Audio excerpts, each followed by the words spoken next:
morning, good afternoon, sport lovers. We are sport lovers while we're watching this video. Anyway, we're gonna start with rugby real quick. There's no fixtures that I care for this weekend, so I don't care. But a few Springbok players are going back to their respective clubs to play for their respective teams. No rest for some of the Springbok players. Hey. That includes Andre Potter. One of them is Andre Potter. Anyway, now before this statement says, this headline caught me by surprise. It said 8 major unions issued joint statement on the R360 tournament, which we all know that Saudi Arabia is trying to take over the sports world. Tennis, golf. I'm not sure about football yet, but football, so now it's coming up the rugby. Soon it'll be cricket, and it's all the men's side. Anyway, okay, 8 leading international unions, 5 from the 6 nations and 3 from the Rugby Championship have warned players who signed up to the proposed 360 competition that will not be eligible to play for their country. So it's kind of the same thing as cricket. If you're an international player, like i.e. like in South Africa, when you play for English County or something like that. I forgot which club in which tournament in England you don't play for your country. So we had 3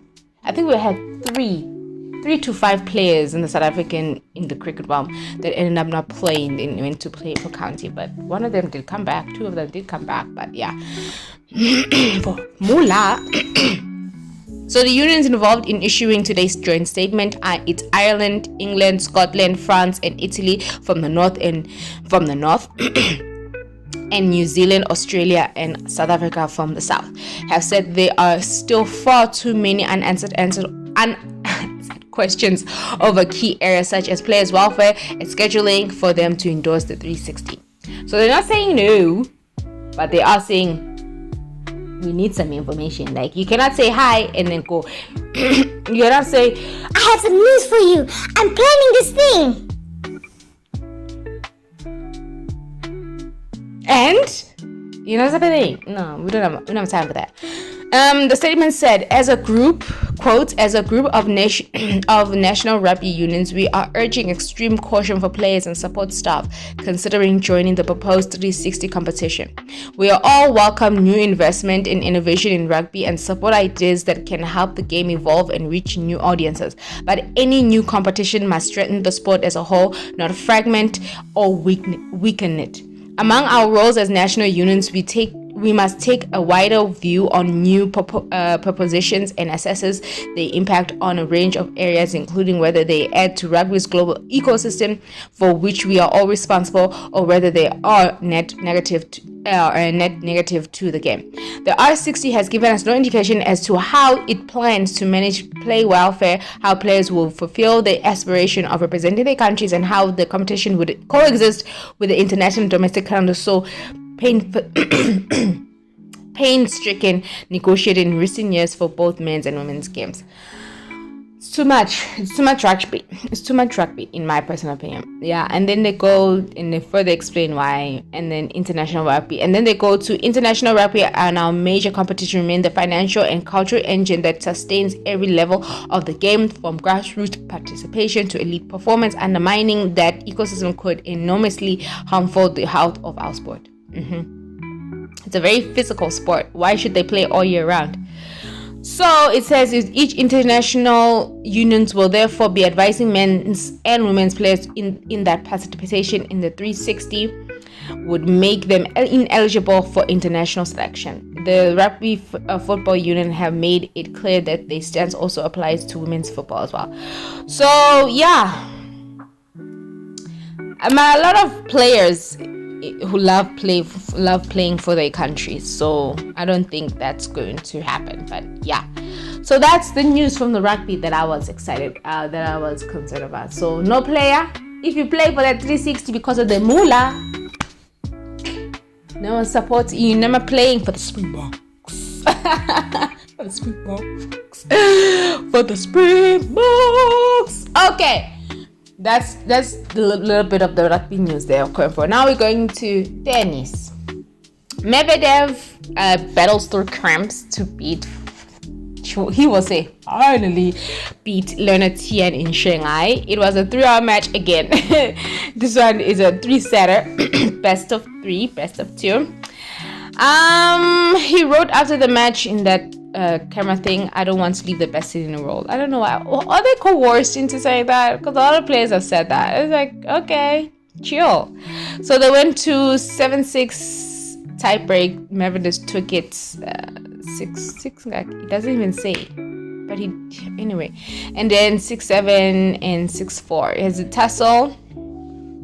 We first win over the American in 3 tries to reach the 3rd Masters on the quarterfinals, which are playing this morning. So yeah, that is Medvedev. He was very emotional after the match. He was serving for the match, serving for the set in the first set, 5-4, and then that's why it ended up being a tiebreak. And then the second match, he broke him in the first game, and he broke back. At least in the third one, he decided to keep at it, you know. He was like, he was everywhere. He's everywhere. What must I do? He's telling his coach and stuff, he's everywhere. He's everywhere. To learn and stuff. So he was also with cramps again. So he was quoted saying, Lerner drives me nuts, said after the match. He's an incredible tennis player. I've lost 2 very strong matches against him. So for sure, I was scared to lose again. Okay. Are you scared of the bigger man? Say, dude.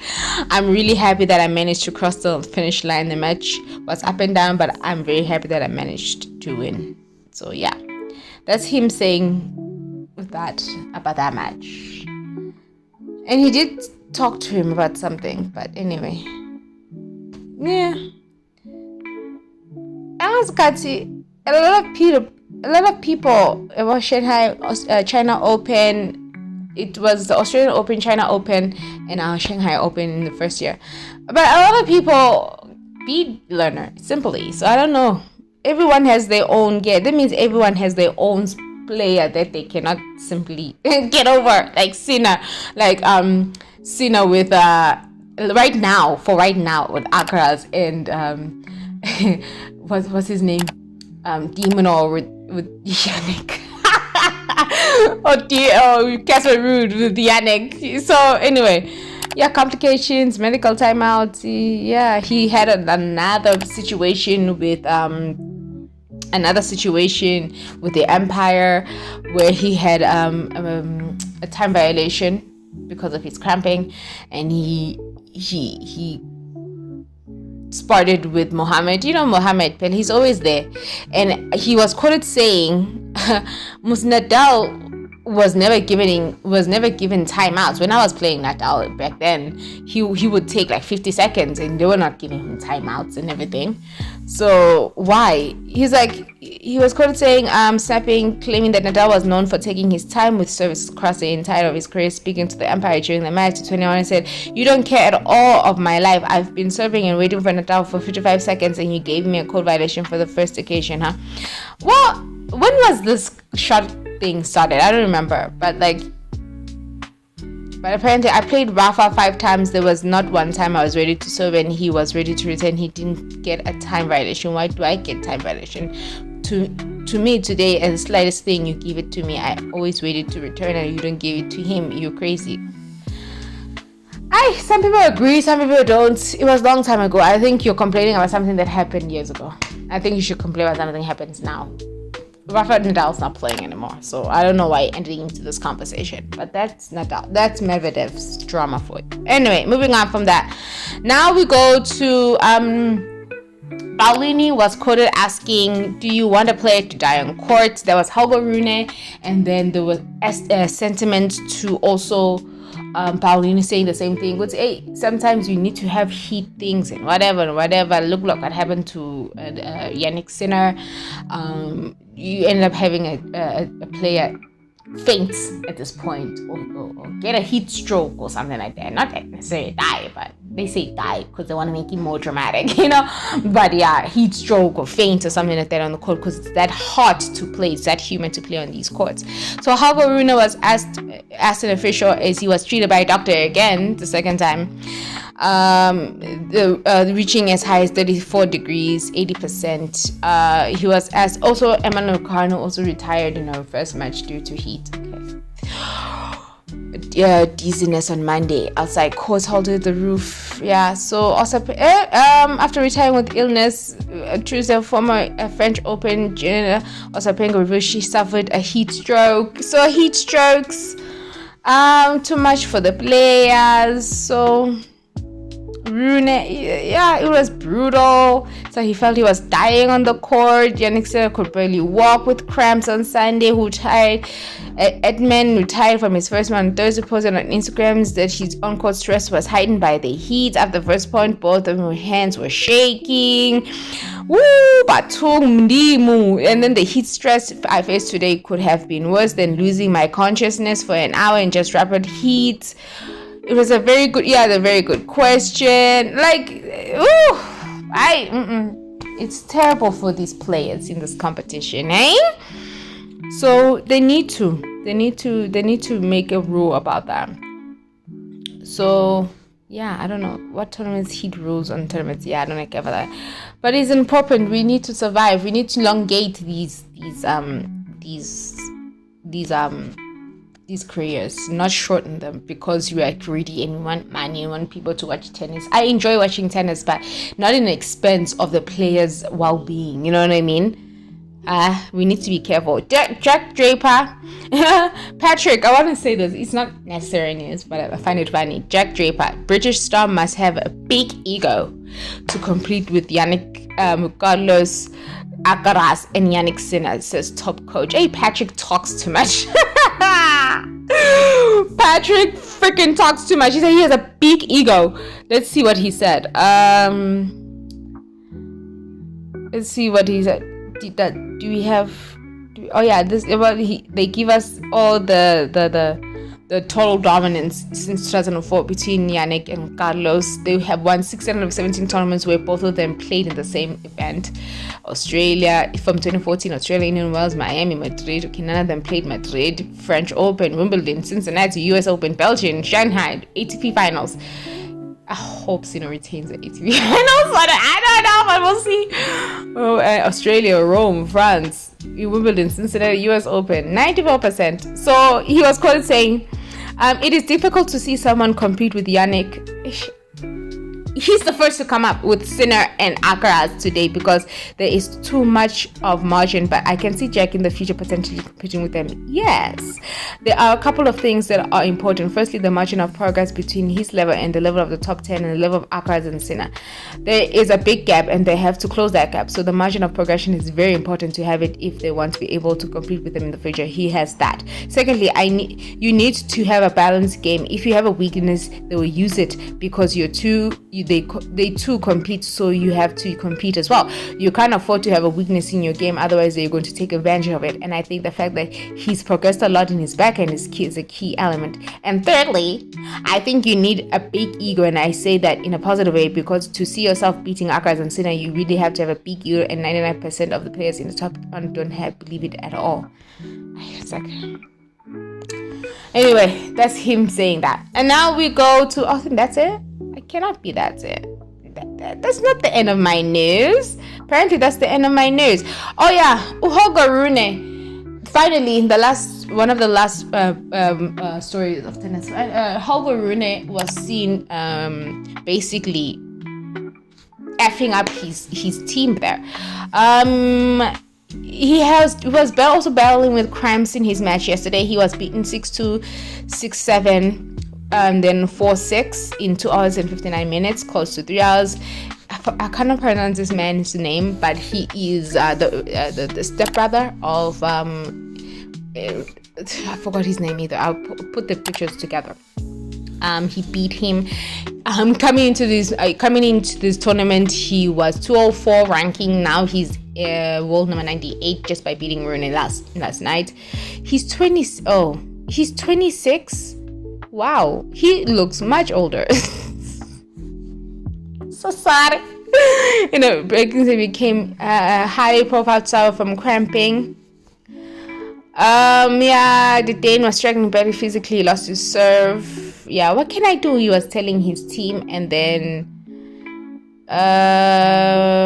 worked with yeah, and then he's like, and then yeah, he's 22. Fuck you guys, you know, fuck you guys. Let's see quickly. Love 30. This is him losing his set.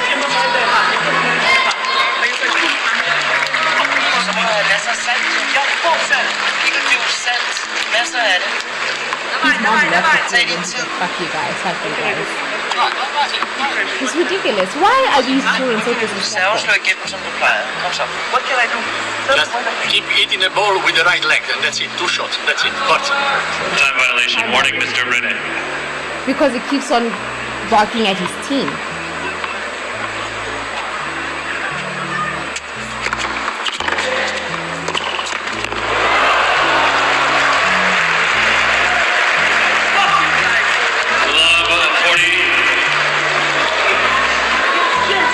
It's just ridiculous how they're so disrespectful towards adults. I think you can have frustrations when you're playing tennis or any type of sport, but I don't think you should be disrespectful. I think it also stems from basically who you are as a person and how you were raised. And I am judging. I'm sorry, I am judging. I don't think a player, especially a 22-year-old man, should be disrespecting adults like this and saying F you to them in front of international television, in front of people, just because you're frustrated. And I've got, you're the one who's playing the match. You're the one who's supposed to feel your body and how it moves. If you feel like hitting this shot or hitting this serve does more damage to your body, try it different ways. You, at the end of the day, is playing the match, not your coach, not your physical trainer or your mother. I don't know what your mother does for your team there, but like ridiculous to the point that your mom left. She left. Like, don't you feel embarrassed? Like, embarrassing. It's just embarrassing. Personally, for me, it's just embarrassing. It's part of the reasons why I gravitate towards a Jannik Sinner as a player, because you'll never see him say or react this way. He's the one who takes responsibility if he loses or he wins a match. Yes, you have a little bit of those funny, sarcastic, finger things when he misses a shot, like, or like, but other than that, he still goes back, you know what I mean? But he still continues to play that point or something like that. Like, it needs to be a healthy balance of, I'm going to act frustrated, but I'm not going to take up to the level where I'm being disrespectful towards you. As a 22-year-old, I'm not disrespecting a 45, 65-year-old man who's trying to help me better my game. And then you want to compete with the best, but you behave like this. You know what I mean? No, like, you know what I mean? You, like, I'm sorry, like, it's just ridiculous.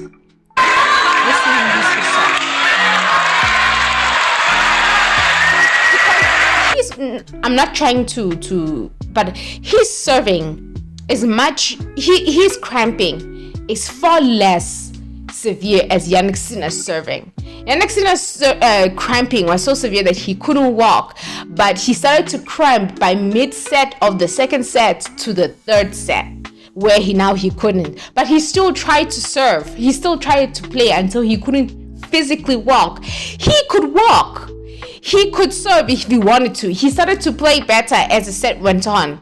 But still, he had to behave the way he was behaving. For what? For who? Who are we trying to perform for? Aye, Suga.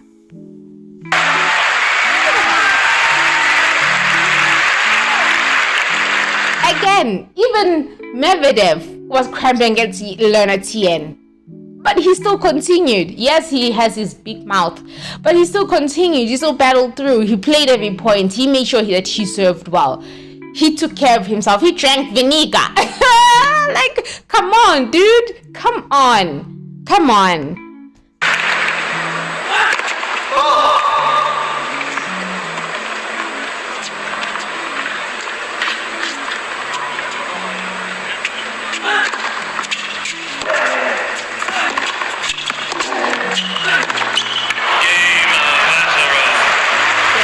Now now he's walking like, Suga.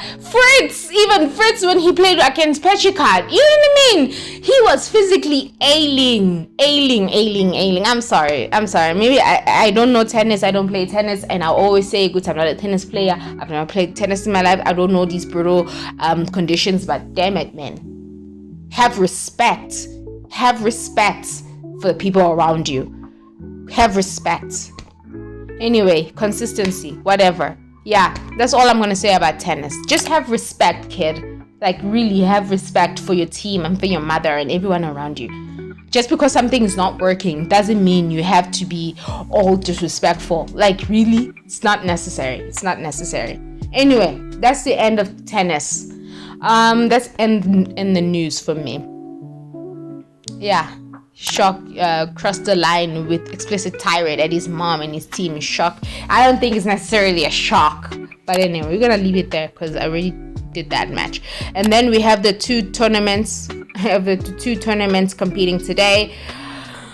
We have Medvedev against Dimino. I'm rooting for whoever wins. And then Richard Neck is the brother of that man who beat Holger Rune, and who's going to be playing Djokovic. I really hope he wins against Djokovic, the old man. And then Felix also had this thing you could say, watch out for me. Yeah, sure. Anyway, those are the two matches. And then the women competition, which is live now, the Wuhan Open, the last 1,000 for the women of the year. It's Pegula.